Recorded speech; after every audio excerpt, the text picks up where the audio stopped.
एक आदमी कहता है जल्दी देखो उस जगह पर वह औरत है। दूसरा आदमी कहता है जाओ और एल्डर हेडियन को बताओ अभी। जूफेंग नियाओ को पकड़ के पेड़ पे जंप कर देता है। नियाओ कहती है मुझे जाने दो कमीने। जूफेंग कहता है मजाक करना बंद करो, क्या तुम्हें अंदाजा है तुमने क्या किया है? यदि आप धीमे हैं तो क्या आप मेरे साथ बने रह सकते हैं? क्या आप उन्हें देखें? इंटरिंग स्पिरिट परफॉर्म पे है, उन्हें डिस्ट्रैक्ट करना आसान नहीं है। क्या आप जानती हैं कि पुरुषों को महिलाओं को कुछ देते समय लेते समय हाथ क्यों नहीं लगाना चाहिए? आपके छोटे शरीर का तो जिक्र ही नहीं है। आप जो चाहते हैं उसे पूरा करने के लिए मैं बस अपना बलिदान दे रहा हूँ। नियाओ कहती है वास्तव में? जूफेंग का गाल हिंसते हुए कहती है यदि मैं आप पर विश्वास करूँ तो यह आश्चर्य की बात होगी। कोई चिल्लाता है रुको बच्चे। जूफेंग कहता है यह आ गया है। एक आदमी कहता है उस औरत का पीछा छोड़ दो। नियाओ चिल्लाते हुए कहती है तुम क्या कर रहे हो? जूफेंग कहता है इस एल्डर के पास थर्ड हेवनली लेयर होनी चाहिए। जैसा कि हम सहमत थे उसे मैं पकड़ लूंगा, आप बाकी का ख्याल रखें। नियाओ को पेड़ पे उछाल देता है। एल्डर से कहता है तुम बहुत देर कर दिए, मैंने उसे जाने दिया। वह एल्डर कहता है बच्चे तुम मौत को दावत दे रहे हो। जूफेंग कहता है क्या आप नहीं जानते कि आपके थर्ड एल्डर के बेटे को मैंने ही मारा? वह एल्डर गुस्से से कहता है यह आप हैं, तुमने माओ हेई को मार डाला है। हेडियन कहता है उस स्थिति में मैं सबसे पहले तुम्हें मार डालूंगा। इसका नाम हेडियन रहता है। जूफेंग कहता है यह अभी भी निश्चित नहीं है कि कौन किसे मारेगा। हेडियन तलवार से हमला करते हुए कहता है अद्भुत ब्लेड। जूफन भी तलवार से हमला करते हुए कहता है 7 डेडली स्लैश। दोनों की तलवारें टकराती है जिसके स्लैश से पेड़े कट जाती है। हेडियन कहता है सेकंड हेवनली लेयर स्ट्रेंथ, तुमने मुझे चुनौती देने की हिम्मत कैसे की? एक बड़ा सा स्लैश होता है। हेडियन तलवार से हमला कर देता है। जूफेंग उसको ब्लॉक करता है और कहता है सेकंड हेवनली लेयर आपसे निपटने के लिए काफी है। तलवार से हमला करते हुए कहता है यह आपके लिए काफी है। हेडियन कहता है शर्म नहीं आती? हेडियन के सामने धुआं सा उठने लगता है। धुआं देख के पीछे उछल जाता है। परेशान होते हुए उस तरफ देखने लगता है। नियाओ बोतल उछालते हुए कहती है यह सही है, यह 100 का पाउडर है और जब यह नसों में जाता है तो नसें फाड़ देता है। आप कई दिनों से मेरा शिकार कर रहे हैं, आपको इसका भुगतान करना होगा। हेडियन कहता है कुतिया मैं तुम्हें पकड़ लूंगा और मैं तुमसे मरने की भीख मंगवाऊंगा। नियाओ भागते हुए कहती है जूफेंग चलो चले। जूफेंग कहता है रुको ओल्ड मैन, मुझे इस तरह छोड़ना आपके लिए अपमानजनक है। हेडियन कंफ्यूज हो जाता है और उसकी तरफ ठंडर तिलस्मान होता है। हेडियन कहता है जुआनजू, तब तक उसके शरीर से ठंडर आर पार हो जाता है। हेडियन हैरान होते हुए देखता रहता है और मरते हुए कहता है तुम? नियाओ यह देख के हैरान हो जाती है और कहती है आप? जूफेंग कहता है आप क्या कर रहे हो? यहाँ से भागो, उनके साथियों के आने का इंतजार कर रही हो? नियाओ भागते हुए कहती है मेरा इंतजार करो, आपने अभी अभी थर्ड हेवनली लेयर वाले को हराया है और उसे मार डाला है। जूफेंग कहता है धन्यवाद, मुझे खुशी है, लेकिन जिस तरह से आपने उस आदमी को मारा मैं उससे डर गया। थोड़े समय बाद कुछ लोग आते हैं और कहते हैं या तो हेडियन एल्डर हैं। टकला आदमी बड़ी बड़ी आंखें करके देखता है और कहता है आपने उसे अंडर एस्टिमेट किया। इस घाटी के चारों ओर यहाँ केवल एक ही सड़क है और मैं देखूंगा कि वह कैसे निकलती है। इसके अलावा क्या दूसरे बूढ़े आदमी को पता चल गया क्या हुआ? यह क्षेत्र हाल ही में इतने सारे शक्तिशाली लोगों द्वारा आतंकित क्यों हो गया है? एक सैनिक कहता है सेकंड प्रेसिडेंट पूछताछ कर रहे हैं, उनका कहना है कि ऐसा लग रहा है जैसे कोई रहस्यमय जीव है। टकला आदमी चौंकते हुए कहता है क्या? सीन शिफ्ट होता है। जूफेंग कहता है धीरे धीरे चलो। नियाओ अचानक से रुक जाती है। जूफेंग कहता है क्यों रुकी? सामने की तरफ बहुत बड़ा भवंडर होता है। जूफेंग कहता है क्या बकवास है, क्या आप सच में यहाँ से गुजरना चाहती हैं? इतनी पतली सड़क के कारण तूफान आने के बाद भी मैं अपनी आंखें नहीं खोल सकता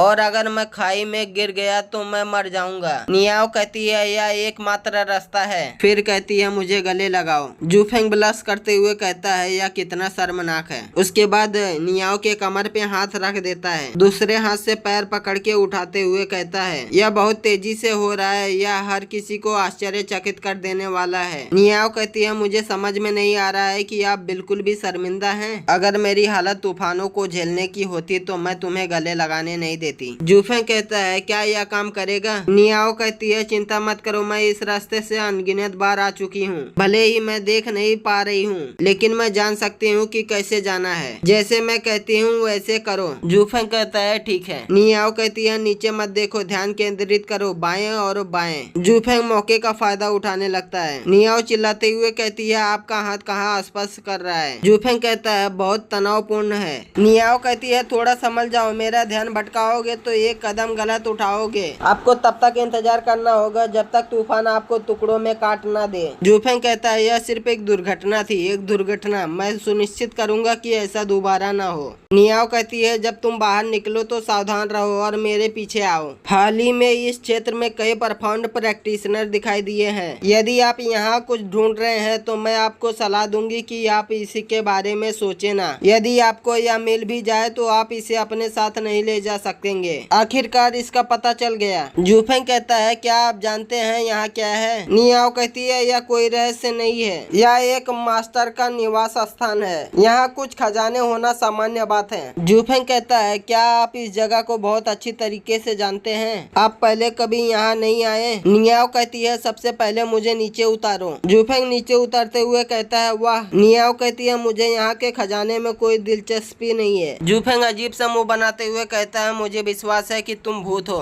नियाओ कहती है इस स्थान को थाउजेंड वैली लैंड कहा जाता है, जहाँ घास का मैदान और घाटी एक दूसरे से मिलते हैं और यहाँ से खो जाना आसान है। आपके मैप पे अंकित स्थान यह है, लेकिन यह क्षेत्र छोटा है। आपको जो चीज चाहिए उसे ढूंढने के लिए आपको स्वयं समझना होगा, लेकिन आपको उत्तर की ओर जाने की जरूरत नहीं है। वहाँ सिर्फ एक चट्टान की दीवार है और कुछ नहीं। मैंने तुमसे कहा था कि कोई रास्ता नहीं है और तुम्हें अब भी मुझ पर विश्वास नहीं है। जूफेंग कहता है मुझे आप पर अब विश्वास करने की जरूरत नहीं है। नियाओ कहती है तो फिर तुम उस जगह क्यों जा रहे हो? जूफेंग कहता है मैं उस ओर जा रहा हूँ क्योंकि आपने कहा था कि वहाँ कुछ नहीं है। नियाओ कहती है क्या आपको लगता है यह पत्थर की दीवार नकली है? जूफेंग कहता है क्या यह सही नहीं है? यदि इससे कोई फर्क नहीं पड़ता कि इस पत्थर की दीवार को कैसे देखते हैं और उस पत्थर के ऊपर जम कर देता है। नियाओ कहती है हे। जूफेंग झाड़ियों को हटाते हुए कुछ देखता है और कहता है वाह। अब जाकर देखे कि बाकी दोनों झाड़ियों के पीछे कुछ है या नहीं। नियाओ झाड़ियों को हटाकर देखते हुए कहती है यह एक गुप्त प्रकार का पासवर्ड है। यह सही है, इस प्रकार की चट्टान पर कोई पौधा नहीं उग सकता। हालांकि यदि संबंधित पासवर्ड ज्ञात नहीं है तो ताला लॉक हो जाएगा। जूफेंग कहता है यह एक चाल है, यह इतनी बड़ी डील नहीं है। फिर तीर किसी चीज में घुसा देता है। नियाओ कंफ्यूज होते हुए कहती है आप इस लौकी के साथ क्या कर रहे हैं? जूफेंग कुछ बनाकर दिखाते हुए कहता है चलो चले इसे लॉक को खोलते हैं। नियाओ हैरान होते हुए कहती है इससे? नियाओ उस चीज को दीवार पर लगाती है। जूफेंग कान पे लगाकर सुनते हुए लॉक खोलते हुए कहता है जोर से दबाओ। उस लॉक को घुमाते हुए मुस्कुराता है, वह लॉक खुलने लगता है। फिर दरवाजा खुल जाता है। जूफेंग हंसते हुए कहता है चलो चले। नियाओ हैरान होकर कुछ बोल नहीं पाती है। अंदर जाते हुए कहती है आपने यह कैसे किया? जूफेंग कहता है यह सरल है, घटना से परे वास्तविकता को देखो। नियाओ अंदर जाकर देखते हुए कहती है medicine garden, blood flower, spread grass, Hualung fruit, water spiritual flower. अचानक नियाओ कहती है मैं गई, यह पॉइजन ग्रास है। जूफेंग कहता है क्या यह बहुत नॉर्मल पॉइजन ग्रास नहीं है? जूफेंग अचानक कुछ देखता है। स्पिरिचुअल एनर्जी से जूफेंग फेंका जाता है। नियाओ के शरीर से स्पिरिचुअल एनर्जी निकलने लगती है। फिर नियाओ कहती है जूफेंग यहाँ से चले जाओ।